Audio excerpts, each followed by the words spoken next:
मैं नीलम विश्वकर्मा स्वागत करती हूँ अपने यूट्यूब चैनल पर। और बहनों, आप सबको दिल से धन्यवाद, जितने भी हमारे कमेंट करने वाले बहन या भाई हैं, चाहे जो भी हो, इतना प्यारा प्यारा कमेंट करते हो, सबको इसके लिए दिल से बहुत बहुत धन्यवाद। और ऐसे ही एक दूसरे के साथ बने रहिए, एक दूसरे को आगे बढ़ाते रहिए, एक दूसरे का सपोर्ट करते रहिए।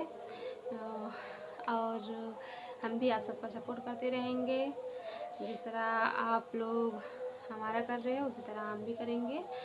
और बहनों, आइए हम आप सबको एक छोटा सा प्यारा सा देवी माँ का गाना सुनाते हैं, और कमेंट करके ज़रूर बताना कि मेरी वीडियो आप सबको कैसी लगी।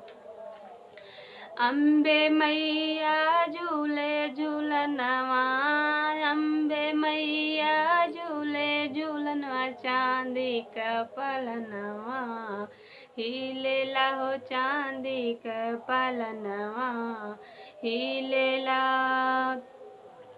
ब्रह्मा जी पूछई हे अम्बे मैया, तोहर काहे पलनवा हीलेला। ब्रह्मा जी पूछई हे अम्बे मैया, तोहर काहे पलनवा हीलेला। अरे हमरे दुअरवा सेवका पुकारे, हमरे दुअरवा सेवका पुकारे, माया से पलनवा हीलेला हो, माया से पलनवा हीलेला। अम्बे मैया झूले झूलनवा, चांदी का पलनवा हीलेला हो, चांदी के पलनवा हीलेला। विष्णु जी पूछई हे अम्बे मैया, तोहर काहे पलनवा हीलेला।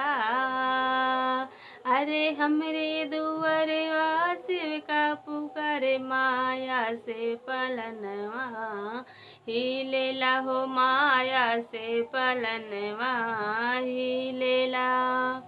अम्बे मैया झूले झूलनवा, चांदी के पलनवा हीलेला हो, चांदी के पलनवा हीलेला।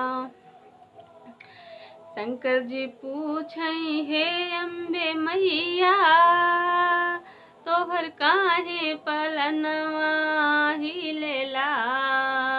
शंकर जी पूछई हे अम्बे मैया, तोहर काहे पलनवा हीलेला।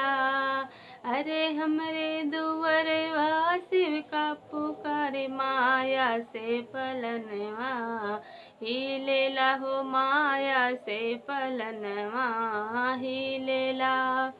अम्बे मैया झूले झूलनवा, चांदी के पलनवा हीलेला हो, चांदी का पलनवा हीलेला।